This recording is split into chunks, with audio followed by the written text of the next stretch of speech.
Welcome back to another episode of the Let's Grow Show, episode 25, and what might be a little series within a series, I think. What's right and what's right now. Joining me is a longtime friend of mine, Mark Civitella. Mark and I met by a kind of a fusion of me being a bit of a data geek and understanding marketplaces, and Mark trying to influence policy, government, and sometimes elections. Would that be fair to say, Mark? Welcome, Mark. Thanks very much, Scott. I think for our friends in the United States, influencing elections is probably a dicey thing to say. Or rather, we were doing communication strategy for elections, I should say. That's probably a better way of saying it, right? Yeah, I think trying to influence election after the election's been held, even in the United States. So. Yes, indeed. Well, it's interestingly, if we talk about it being communication strategy, we do know that doesn't influence most of the time anyway. But I do want to explain the topic, what's right versus what's right now. And it came about from a lot of reflection that I was personally doing in a conversation that I had with Mark. You know, over the space of a few months, really, I had, close friends, family members, and business associates take the right now pathway, in my mind, against what was actually right. And I was reflecting on that, thinking, God, it is really that simple, and it is a very big decision. In our businesses, running our governments, whatever decision maker you are, this decision pops up every day. Do I do what's right in front of me, or do I do what's right in the longer term? And I had a conversation with Mark and said, man, I think there's a trend here. I think if you time series this, you'd actually find us making increasing number of decisions about what's right now instead of what's right. And I think you can see that in our monetary finance system. I think you can see that in our debt ratios. I think you can see that in a whole bunch of other ways that we live and that we live as a society. And actually, I think COVID was a real, I guess, pronunciation of that issue in the context that, people were talking about being together, but people weren't behaving like being together in general. And so we saw more opposition than we saw collectiveness in a time that we actually needed each other. There's an excellent article written this morning, actually, that says that, from a research that says that by a friend of mine in Chicago called Jonathan Salem Baskin, who talks about research has proven that people or consumers actually trust conversational AI over the opinion of another person when it comes to their own theories about life or all that sort of stuff. But and I was just chatting to Mark about this, and we've gone a fair way down the path on this particular topic. We are at editing stage of the book, Right versus Right Now. And it really is a book that's made for decision makers across media, government, corporate, startups, that sort of thing. And, it just so happens that Mark has spent a lot of time around media and government. I've spent all of my career around corporate and startups, around, what decisions do you make over the short or long term and what are the implications?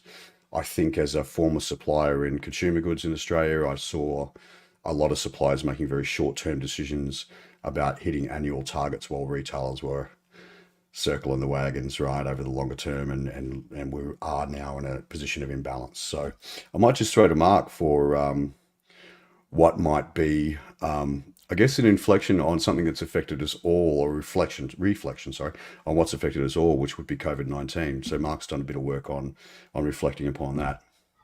Oh, yeah, thanks, Scott. I mean, I think it's a good topic in the sense that we're all familiar with it, no matter where you are around the world, that every government, every business was affected, communities, and we had a whole lot of people having to make decisions. And particularly where you and I live, Scott, there was quite famously the premier of this state said, yeah, we're going to follow the science. We're following the science. The difficulty is science wasn't following the science, because science is about the right, getting it right. So clinical trials, all the rest. But you want a vaccine that's 7 years, 8 years. You go, in the United States, Australia, there is a right way going about it. And there are many instances from thalidomide through to other things which happened here but didn't happen in the United States because they were more cautious. which obviously damaged a lot of lives. So getting it right is really important, but they had to Yeah. get it right now. So Yeah. Yeah. That's right. they weren't following this, but they were following whatever science, but science had shifted from doing the right thing to doing right now. So of course, we're following the science. We are following a reinvention of science to deliver on a very short-term obligation, which is to get through coronavirus. So And accelerate. if you're a very grateful recipient, as I am, of the AZ, as it's referred to, the AstraZeneca, you might be a little nervous. I mean, I haven't had any reaction to it, but yeah, I that's an think, interesting case study, right? well, I only had 2 doses, Scott. You probably went back Oh, for several more. I mean, I think I there's a had buffet of three. I options. think I might have had three. Yeah. All right. Well, I had two, and I think halfway through there was a warning came out. Oh, maybe two. Yeah, I think I might have had two. In fact, I want to check that now. Well, you can't get any more, Scott, because they've now taken it off the market. Yeah, damn it. Damn It's it. actually too risky. It's too dangerous. So here's Yeah. something that maybe a billion people have had.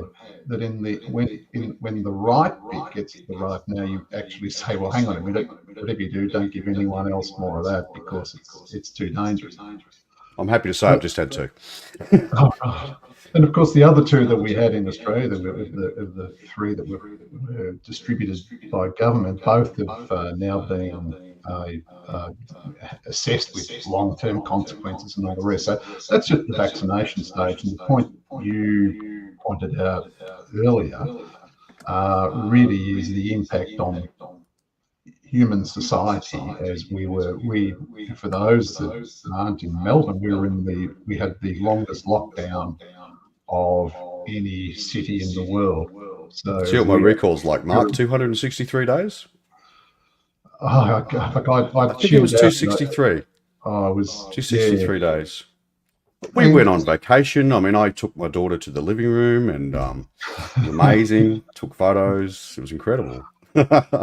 And so we probably represent this incredible sort of scientific experiment of what you can do to people and see what their reaction is. So for us, I think part of that discussion, I thought the first thing I thought of, well, do the right thing, and what's right now is, well, actually, it's really hard to do the right thing sometimes when the pressure is the right now, which brings Mm. into things like the role of the media and all the rest. Now, if there's things we're saying now about those vaccinations, which are all now part of scientific evidence. If we'd said that back then, we were the tin hat wearers. You were Yeah, some exactly. crazy that you didn't care about other people. You were anti-science because you're following the science. All Hmm. that stuff. So we we make it harder for ourselves in a difficult situation very often when we go through this decision-making paradigm. I think what we've always said about this is there's two sorts of domains, if you like, and this is part of some of the new research. Is you've got that risk domain and you've got an uncertainty domain, and Hmm. politicians like to sort of pretend they're the same. Risk is calculable in more ways than uncertainty, and uncertainty has a long tail impact which you just don't see. Yeah. Yeah, that's right. It's super interesting in terms of the Australian marketplace, which would have been no different than anywhere else. Of course, naturally we had an e-commerce boom during lockdowns, all that sort of thing. But what I found most puzzling is that Australia Post, which is a national service, decided in its wisdom to offload a hell of a lot of staff during the lockdowns, in which case deliveries became less reliable. And that's an understatement. They were just shocking to the point where if you found out that a vendor was actually delivering via Australia Post, you actually went, no, I'll get it from Amazon because I know it's going to land and I know it'll be here, right? So I think they did themselves a great disservice looking at the right now and not looking at the longer term applications or longer term implications of their role in e-commerce. Because even today, that stigma sticks. If I see something delivered by Australia Post, I'm a no. It's got to be done by Amazon. And if I can't get it through Amazon, I won't get it. So, Mm. and I've even said that to retailers. Why are you using Australia Post? I'll order from you if you don't. So it's very, very interesting. And I also found that the corporate response was very puzzling. It was very puzzling. There seemed to be a greater self-interest than a customer interest. In the US, there was a fantastic montage of advertising that literally had the same thing, from car manufacturers through to all sorts of retailer companies. We're in this together and blah, blah, blah. And it was the same message from every advertiser. And it was so like painting a wall, right? It was just it was disgracefully homogenous and vanilla. And in Australia, the corporate response, I believe the only one I can think of that, in terms of big business, actually did something was our largest telecommunications provider in Telstra, who really nominally just said, if you're at home, don't worry about your data usage. We've got you covered. Now, for them, that's not a huge. In fact, it probably cost them nothing. But notionally, it was a good deal to actually step forward and do something tangible for people while they're in a great deal of uncertainty. Not Mm. least of which is that if you look at the Edelman Trust Barometer, the two entities we trust the least are media and government the world over. Mm. And the distrust has been on an increase for a very, very long time. The trend is not good if you're government or media. And yet, we were bestowing our trust, faith, and well-being to the media and government in a time of Mm. what I called psychosocial regression. So I did a session back in, God, I think it was May 2020. I don't know. I'd have to look at YouTube, but it's watchable. Where I talked about that psychosocial regression when we had our circle of influence reduced, and we were reliant and dependent upon few, and few, incidentally, that we did not trust.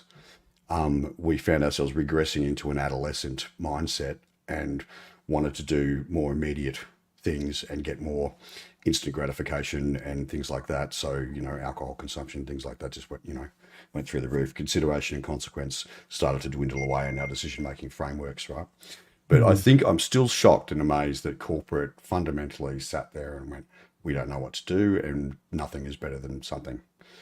Mm. It, pretty well across the board. So Yeah, over to you. I think it's really interesting you touch on the media because uh, sort of surveys are coming out now, and you've got because the media, particularly in Australia, said, yeah, social media is bad, social media is bad, social media is bad, Hmm. and it can't be trusted. It's full of all these cranks and so on. But when you actually then go and test people and conflate their trust, they tend to trust social media more than traditional media, with a split. Hmm. If it's because they work out their cranks and nutters, but they also, anyone they know who they trust, it shoots straight up. Hmm. Like they high level of trust, high level of believability, and so on. And so it actually, barbells out over that sort of trust level. So, but we were not sort of accessing that as much other than through conversation. Hmm. And but the formal, if you like, the formal media structure provided us with something that people we now can measure were far more distrustful. So Hmm. there's only one trust: people I know who aren't mad. Yes, exactly. Yeah, And so exactly. people People who created. don't think Bill Gates is porting children off for scientific experiments, Oh, or yes, all that well, stuff, Elon which was Musk up to it as phenomenal. well. Yeah. So we have this. We have a. So people actually found their own route to Hmm. the conversations and truths they were seeking, which is one of the great benefits of a social media. We couldn't have done it 20 years ago, obviously. Yeah, Um, exactly.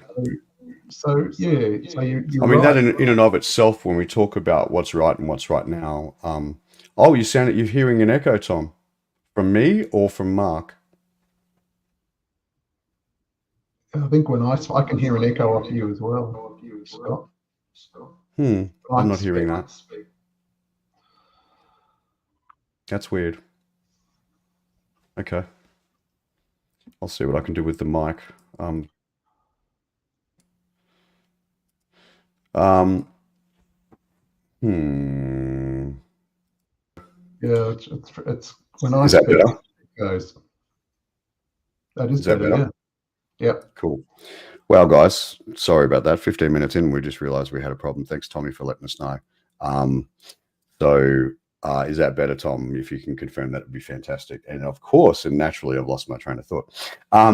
But interestingly, it's around that trust issue and around making long-term decisions versus short-term decisions for your brand, for your company, for your charity, for your social enterprise, in government. There are so many, interestingly here, we saw, one of the greatest funders of the Labor Party, which converts to the Democratic Party in the US. Is that fair, Mark? Yeah. We saw an elimination, or rather an opposition of a major union that was a major funder of that party, but for the right reasons, because doing what's right was not to associate themselves with a union that had been proven to be corrupt, for the greater good, and let's be honest, for votes. So it's that's a right decision as opposed to a right now decision, right? So they've probably cost themselves some investment in their own party, but they've done what they believe is right for their party, and arguably for the nation, if you believe politicians do things that are good for the nation. You can comment on that more than me, Mark. I think it's for the media cycle, but I think for our friends in the US, if you ever wondered where Jimmy Hoffa went, he was clearly on a boat to Australia and popped up in some trade unions here. And as a result, we found him. Everyone's still looking. and there's currently investigations and all the rest. But these are things that are often besetting any political decision making, because politics is quite unusual in this sense. Is we often think of corporations as having this long sort of, they've been here, Toyota, and they've been here forever, and they make long term. And the reality is very often they're not, because there's often a short-term 3-year contract with the CEO or whatever, and they need results now. So our board will manage that and so on. But you've also got in politics, you have terms. It's a 3-year term. It's a 4-year term. What have you done? What have you done for me? Yes. I don't want to, you've invested in what? It's going to reap the benefits in what? 10 years? I mean, hang on a minute. I'm hurting now. So these are the sorts of tensions. And I think often we sort of portray, one's better than the other and all the rest, but they're, doing something right now and doing something that's right. It's the tensions between the two, the complexity and the tensions. And how you respond to that in the situations you find yourself in, I think are the real, they're the real bellwethers of whether you're actually managing your obligations to your stakeholders as well as you can, because sometimes you do need to have that opportunistic act. Now, that's why I like the COVID. Well, government had to do something, but sure. I mean, arguably here in Victoria, for those who don't know, we were stunned that the Victorian Premier got back in or was re-elected, because, from my viewpoint, if you destroy businesses, you destroy jobs, you destroy the economy, you destroy society. And we were incredibly heavy-handed here in Victoria around our lockdowns. And yet there's a great portion of people in this state that were grateful that he kept us safe. So, that opposing ladder against different walls was, a constant through the pandemic. And again, I want to mention that psychosocial regression we go through, where our circle of influence narrows or reduces, and we're becoming dependents. And not only that, but dependence on entities that we do not trust is a pretty horrific experience to live through, right? So we're going to grab onto whatever we think is the truth and hold on tight, right?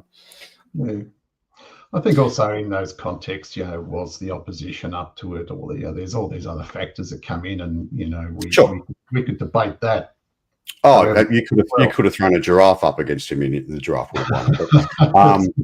But so I think I do want to perfection. You're just up against the other idiot. It's often yes, that's right. Progress is he's taller.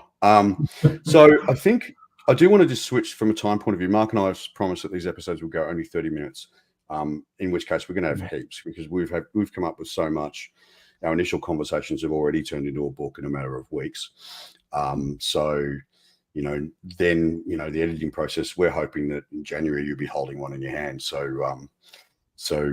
But we've just found no shortage of material around this concept of the decision-making frameworks of what's right or right now. And sometimes right now is a good idea, right? Sometimes it is. I mean, if you look at, as much as they've been criticized, if you look at, and it has had massive blowback on them, and they do have to be very, very careful from here on in about how they manage their resources and manage their networks. Uber was a smash and grab model. They just came into the market and had blatant disregard for the law, did whatever they wanted to, and dealt with the repercussions, and sort of embedded themselves by, this assault on the market. Where they have to be careful now is getting the balance right between the ROI for a driver and and the experience for a consumer, because I think they've gotten wobbly on that over the years. But it's that's a right now decision. It's absolutely had a lot of blowback for them, though. That right now approach has had a lot of blowback.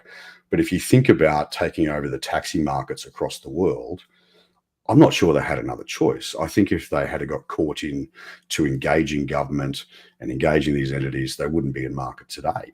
Yeah. So they had no other choice but to stormtroop the markets they were in. But I want to just talk about, we've got such an enormous list of examples of, and you'll be shocked to know that there is a greater list of doing what's right now than what's right. The companies that have done what's right and really stood for a values and ethical consideration or a moral consideration in the way they do business, in the way they present their brands. People like Body Shop, out of the blocks were that ethical consumerism. Danone being the first company of its size in that category really to be a B Corp. Patagonia is a well-trodden story. Amazon, I believe, and Google, I believe, have played long-term games big time. Google are pretty watertight when it comes to protecting their consumers. And a very interesting context, right? When we think about the US now and lots of noise around getting rid of TikTok and banning TikTok, because it's Chinese, and Zuckers can do whatever he wants with Meta, and it's okay, he's American doing the wrong things. So interesting considerations about what we think is right. And in terms of right now, we did mention Uber. Groupon's another one that came out of the blocks hard and couldn't sustain their business model. They didn't have it appears that they didn't have a longer term horizon as to how to sustain that model. Nokia, a cracker, #1 phone seller in the world, just got completely obliterated. Everyone knows the Blockbuster and Kodak stories. I think it's right now is a really interesting time for Apple. I personally believe, and it is just a hypothesis and a belief, that the way Apple behaves today is very different post Jobs than it was before Jobs passed away. And I believe they're acting in more of a right now culture than they ever were before. I think Jobsy had a very long-term view of what he wanted to be, and then a very strongly held view of his passion of the identity of that organization. And I think right now, certainly with Australian major supermarkets, I mean, there's inflation and then there's taking the piss, right? And I'm quite puzzled as to how long or how many insults Australian consumers are going to need before they start walking in droves to Aldi or Costco or places that aren't taking advantage of inflation and turning inflation into a ridiculous gouge with pricing. Having been at a global conference last week, we are not alone. This is happening around the world with major retailers. And you wonder about the long-term impacts of that for those businesses. They're making hay right now. Shareholders are happy, I'm sure. But what is the long-term impact of that in terms of the trust that they've obliterated with consumers? So I'll let you comment on all the above, Mark, at the 25-minute mark. Well, I think you're right with consumer purchasing. I mean, the difficulty is it's also that convenience factor, and Yes. How far do you have to go to find the right opportunity to shop and so on. And and people lead very busy, complex lives. So anything that makes it a little more simple, sort of, you start to ignore the fact that you're actually, checking your own things out now, and you seem to be your own employee at these situations. What did happen to the employees? So and they're the things people, I think, have a far more rich and nuanced and complex way they look at the world. But in the end, you're just getting through. It's always difficult for people, and they have to weigh up all those pressures that are on them. So I think, I don't blame anyone for not, for continuing to shop at places that they actually, when you ask them, will give you a list of the atrocities that have been committed against them by that organisation. Yes. But they just don't. There's no plan B that's viable at this point. And when the plan B arrives, you will see an exodus from those organisations. But just on that, I always enjoy the loyalty bonus here. You get your $10 off, and I actually said to a guy at the register before, "Oh wow, I've spent 15,000 already." But I think, yeah, you're right. I think convenience does drive it. Although, on the weekend, just observing things that I used to pay $14 for that are now 30, that I literally walked around to another store and paid 15 for. You got to ask the question: what are these major brands doing, and what is the longer term impact on them with consumer trust? Because surely, we talk about data privacy and breaches, and Meta's been on the nose and all that sort of stuff. How do these guys, and how long can they sustain doing effectively the wrong thing by their consumers? Yeah, I mean, they're making a fine art out of Yes, out of this. I mean, this is, and it's sort of, when you often get that thing like a duopoly. I mean, and they they don't compare them to what people want. They're compared to each other. And people have forgotten what they want, and they've forgotten the sense of saying hello to the person at the local store and all the rest. Because if you can sell the proposition that you're getting a deal, you're getting a bargain, that the prices are going down, that they're giving you a deal, and they seem to be selling a message of price reduction, though it's not true. I think that's the thing that people are always going to be. Well, I'm not. I can tell themselves they're not losing. They're not doing something stupid when they're purchasing there. So, I mean, they're the difficulties. But but on the other hand, I was talking to someone, Australian Ethical Super, for example, it's a superannuation, like a pension fund in the US. Here, they've had the same investment model for something like 30 years. Right. They got it right. They stick with it, and the returns are, and they have rocky because they don't invest in certain areas, of course. And they actually there are institutions like that which actually, because they have so many billions to invest in companies, that they are pulling money out where they're lying, and they're not doing the right thing. And I think so. There's always hope. So and it's I can't control it, but I can put my super there, and they can try and do something more ethical. Yes. Like an activist position. Sure. So I think, I think people sort of underneath it all have a really sort of decency about what they want to do, but it's just so hard. It's hard. Well, and I have to reflect on, and the truth is, we're dealing with perception, right? We're dealing with giving up that right now requirement or desire for, and there is short term pain in making the right decision, and being patient and staying true to the ethics and moral values of your organization for the benefit of your consumers. There is some short-term pain in that. There's no question about that. But the truth is, we're always dealing with perception, to your point. And I think I was just bringing up my LinkedIn header. It says, we don't see things as they are, we see them as we are. And that's very true. And I think we are pushing the boundaries of perception. I think these retailers you're talking about fine art, I think they are testing the boundaries of what they're capable of getting away with potentially. But, I just think it's an interesting sort of social observation to find, the point of resistance at, what is the point of no return, right? Because there is a breaking point. I've certainly experienced one recently, which is where this concept was born from. Yeah, I think for us, we have to remember that we're not dealing in facts.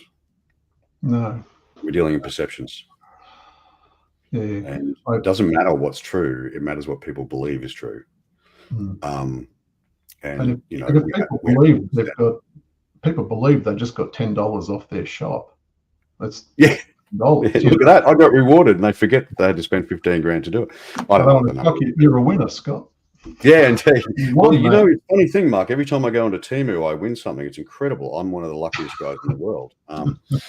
But, uh, but I think, you know, for Mark and I, as we've had lots of discussions around this, and we have copious volumes of stories to tell about what did happen with Nokia, what did happen with Blockbuster, why did they knock back Netflix acquisitions, things like that.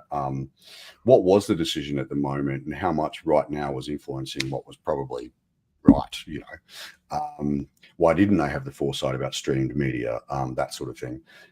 Why didn't Nokia see the writing on the wall about what consumers wanted when, at the time of being, and here I'm showing my age, at the time of Nokia being a market leader, we used to carry a Nokia phone and a Palm Pilot because we wanted our contacts and be able to take notes and stuff like that, right? So we actually wanted an iPhone. We wanted it in one.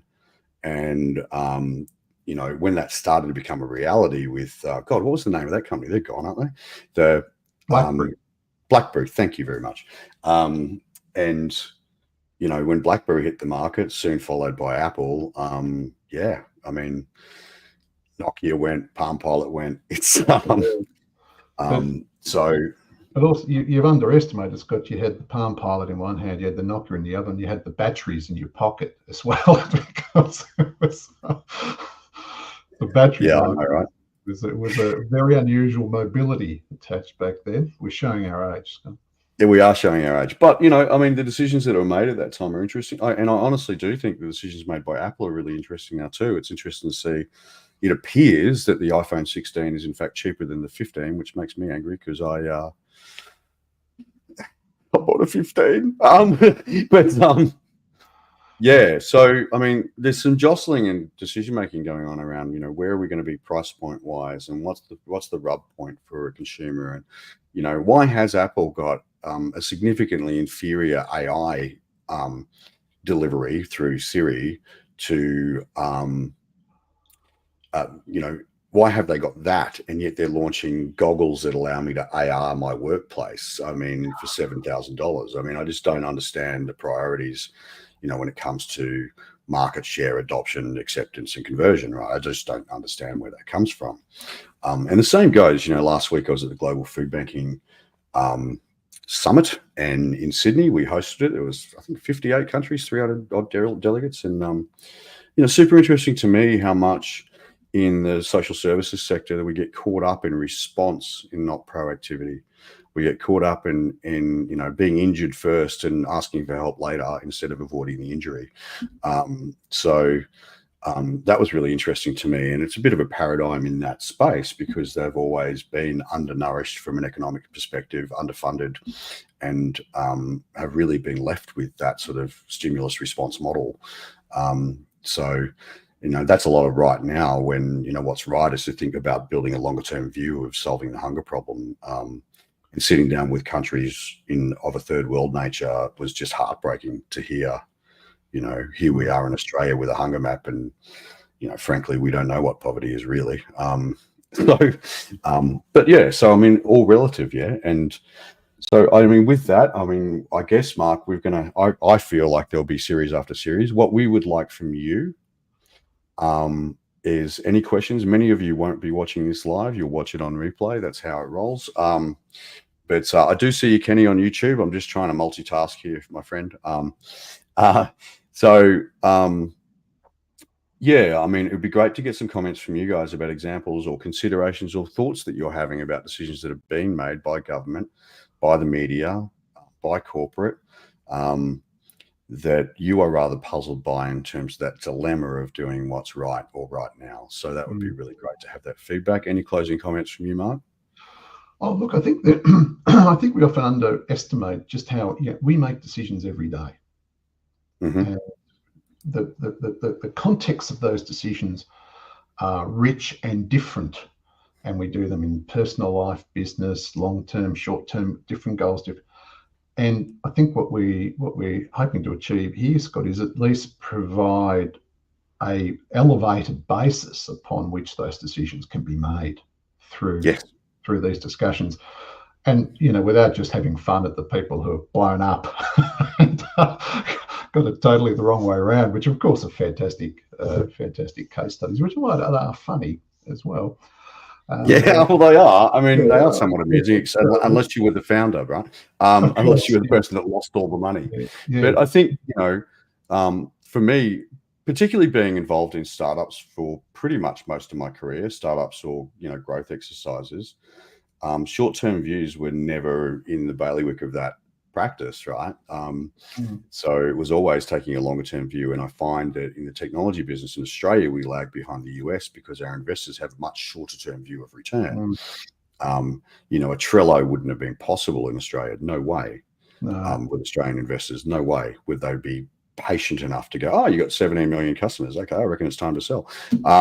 So that wouldn't occur here. And so it is an expectation of immediacy or immediate returns versus the longer term that separates our ability as Australians to be successful in the digital realm versus our American friends, right? So, guys, I reckon I do encourage you to throw some comments, questions in there for future episodes. There will be future episodes as we're writing a bloody book, so we've got plenty to talk about, and we will go deeper into this. I thank you all for listening in. Sorry we've gone over time. It's 37 minutes now. And I hope you join us next time. We will be posting the event on all channels that you've tuned into, Facebook, LinkedIn, and YouTube. I realize that's not all channels, but be really, really grateful if you came and joined us for the next episode. Thanks very much. Cheers. Thanks for your time.